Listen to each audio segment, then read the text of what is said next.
मारूफ कारोबारी शख्सियत मियां मोहम्मद मंशा ने कहा है कि मुस्तकिल दुश्मनी कभी नहीं होती। दुनिया ने 2 बड़ी जंगें लड़ी, बिलाखिर अमन के रास्ते पर आना पड़ा। हमें भी भारत से ताल्लुकात ठीक करके तिजारत पर काम करना चाहिए। मियां मंशा ने दावा किया कि उन्हें इल्म है कि भारत से पसे पर्दा बातचीत चल रही है और अगर मामला ठीक हो जाए तो मोदी को पाकिस्तान का दौरा करने में 1 महीना भी नहीं लगेगा। There are no permanent enemies, I am trying to say, which brings me to the point that we need to resolve things with India. हमारी 1965 तक 50-60% of our trade was India. There are no permanent enemies. I know कि अभी भी back and पर हमारी बातचीत चल रही है इंडिया से. In a month, Modi will come here if we can get our act together. ये बातचीत अभी भी चल रही है, and I know this. तो ये जो चीज़ें हैं हमें we need peace, we need to have, उनके पास भी टेक्नोलॉजी है, हमारे पास भी कुछ चीज़ें हैं उनको देने वाली. I have dealt with the Indians also कुछ साल पहले, तो उनके कॉमर्स मिनिस्टर के ज़माने में हमारे से डिस्कशन करता तो there were times when there were tears in his eyes. मुझे व्हाट्सएप दिखाता था कि मैं ये सोनिया गांधी को भेज रहा हूँ. So there are no permanent enemies. और हमें अब ये चीज़ों को इतनी गुर्बत है, इन चीज़ों को सॉर्ट आउट करना पड़ेगा. क्रिकेटर सरफराज अहमद और साबिक क्रिकेट कप्तान सलमान बट में ठन गई। सलमान बट ने एक इंटरव्यू में सरफराज पर तनकीद करते हुए कहा था कि सरफराज खिलाड़ियों से मशवरा नहीं करते, हुक्म चलाते हैं, वो बात नहीं करते, चीखते हैं। सरफराज जो भी कर रहे हैं इससे उनकी अच्छी इमेज नहीं बन रही। जवाब में सरफराज ने सलमान बट को आड़े हाथों लिया। कहा, पाकिस्तान को बेचने वाला फिक्सर अगर किसी की नीयत पर भाषण देगा तो फिर अल्लाह ही हाफिज है। PSL मैचेस पर तबसरा करते हुए साबिक कप्तान सलमान बट ने कोयटा ग्लैडिएटर्स के कप्तान सरफराज अहमद पर तनकीद की और खास तौर पर फील्ड में उनका खिलाड़ियों पर गुस्सा करने का जिक्र किया। कहा कि वो बात नहीं करते, चीखते हैं। सलमान ने कहा कि सरफराज खिलाड़ियों से मशवरा नहीं करते, हुक्म चलाते हैं। जो भी वो कर रहे हैं ना, ये कोई अच्छी उसकी जो है ना उसके लिए कोई अच्छी सोच डेवलप नहीं हो रही किसी की भी। उस पे क्रिटिसिज्म ही होता है, the way he reacts, the way he talks. In fact वो बात नहीं करते, वो शाउट करते हैं। हाँ। और वो मशवरा नहीं करते, वो इम्पोज कर रहे हैं अपना फैसला।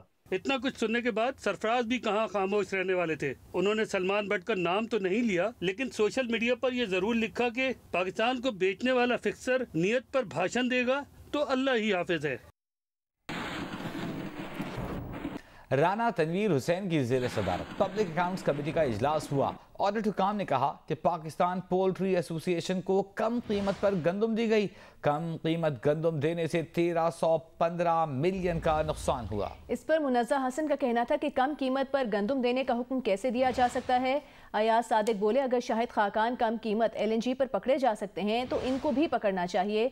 इस पर GIT बननी चाहिए। ये हुकूमत जाए तो ये सारे नैब के केसेस होंगे। ख्वाजा आसिफ ने जवाब में कहा कि यार छोड़ो, कब तक नैब के पीछे लगे रहेंगे। FIA और नैब कॉम्प्रोमाइज्ड इदारे हैं।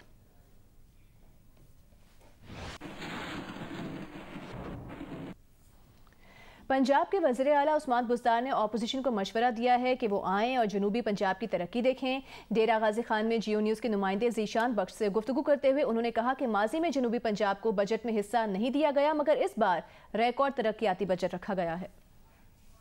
पंजाब की तारीख में सबसे बड़ा डेवलपमेंट का बजट है। फिर उसके अंदर जो डिस्ट्रिक्ट डेवलपमेंट का पोर्शन है 360 अरब रुपए का, वो हमने तमाम डिस्ट्रिक्ट्स को दिया और खुसूसी तौर पे फिर जो साउथ पंजाब का शेयर बनता था वो हमने दिया और उस पर डेवलपमेंट की रफ्तार जितनी पिछली हुकूमत के दौरान थी उससे डबल है।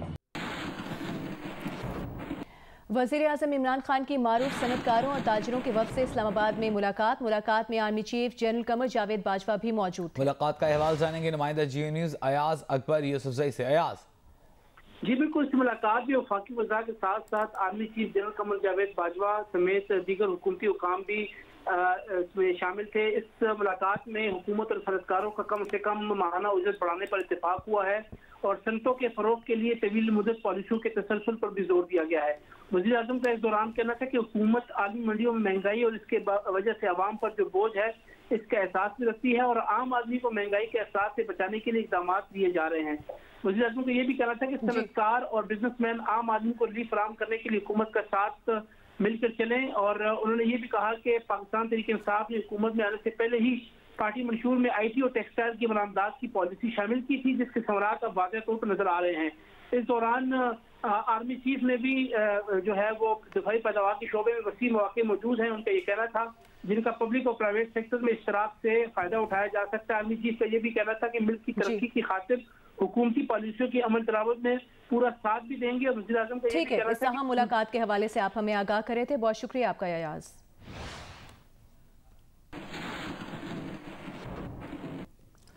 मारूफ सनतकार और बैंकर मियां मोहम्मद मंशा कहते हैं कि नैब ने जियो और जंग ग्रुप के editor in chief Mir Shakeel उर रहमान को बेबुनियाद मुकदमे में 8 माह जेर हिरासत रखा। अदालत ने उन्हें बाइज्जत बरी कर दिया है। अब इस ज्यादती का नैब से कौन पूछेगा? लाहौर चैम्बर के दौरे के मौके पर मियां मोहम्मद मंशा का कहना था कि मीर शकील उर रहमान को नैब ने बेबुनियाद मुकदमे में पकड़ा, उन्हें 8 माह बिला वजह हिरासत में रखा गया। नैब ने मीर शकील उर रहमान के साथ बहुत ज्यादती की। मियां मोहम्मद मंशा ने सवाल उठाया कि अदालत ने तो मीर शकील उर रहमान को बाइज्जत बरी कर दिया, अब इस ज्यादती का नैब से कौन पूछेगा? जियो वाले मीर शकील रहमान साहब, कल मेरी उनसे भी बात हुई थी, और उनका भी आप देख लेना 8 महीने वो जेल रहा है, कोई केस नहीं था उसके ऊपर। 35 साल पहले उसने एक प्लॉट खरीदा है जिसमें कोई गलत नहीं है, और उसको उठा के तो 8 महीने जेल में रखा गया। कुछ भी हो गया बिल्कुल। उन्होंने कहा तुम्हारे खिलाफ केस ही कोई नहीं होगा। तो ये चीज़ें जो है वी मस्ट ऑल यूनाइट के लोगों को काम करने दें। सत्य लिखा हुआ है। Drug regulatory authority of Pakistan ने बुखार की दवा पैरासीटामोल की कीमत बढ़ाने की हामी भर ली है। तफसील के लिए बात करेंगे नुमाइंदा जियो न्यूज़ वकार भट्टी से। वकार, बताइएगा। जी देखिए, drug regulatory authority of Pakistan ने बुखार की दवा पैरासीटामोल की कीमत बढ़ाने की हामी भर ली है। अदविया साज कंपनियों ने खाम माल की कीमत बढ़ने की बिना पर drug regulatory authority of Pakistan से कहा था कि इस दवा की कीमत 3.5 रुपए मुकर्रर की जाए, लेकिन ड्रैब का हुकाम का कहना यह है कि उन्होंने इसकी कीमत 2 रुपए 67 पैसे मुकर्रर करने की हामी भरी है। ये मंजूरी के लिए विफाकी काबीना को भेजी जाएगी और विफाकी काबीना की मंजूरी। बहुत शुक्रिया वकार भट्टी आपका।